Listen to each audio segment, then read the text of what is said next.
ඔයා දන්නවද? ගොඩක් අය කන්ෆියුස් වෙන මෙන්න මේ වර්ඩ්ස් 4 ගැන. බලමු. everybody.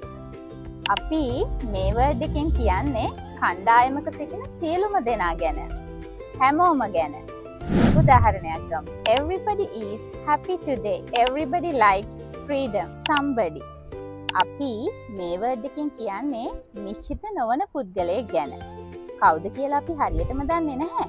නමුත් කවුරු හරි කෙනෙක්. උදාහරණයක් ගමු. I saw somebody in the garden. Somebody is at the gate. Anybody. අපි මේ වර්ඩ් එකෙන් කියන්නේ කවුරු හරි කියන එක. It doesn't matter who. ඒ වගේම අපි මේ වර්ඩ් එක ගොඩක් වෙලාවට questions වලදී ඒ වගේම negatives වලදී use කරනවා. උදාහරණයක් ගමු. Can anybody help me? I don't see anybody here. Anybody can learn English if they try.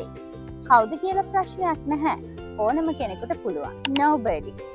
අපි මේ වර්ඩ් එකෙන් කියන්නේ කිසිම කෙනෙක් නැහැ. කවුරුත්ම නැහැ කියන එක. උදාහරණයක් ගමු. Nobody is at home. Nobody will believe you. මෙතනදී මම ඔයාලට important grammar tip එකක් කියන්නම්.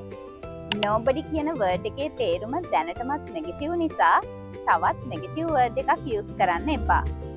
උදාහරණයක් ගමු. Nobody didn't come. No.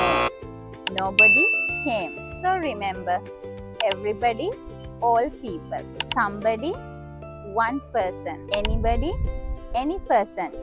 Doesn't matter who. Nobody, zero people. Got it?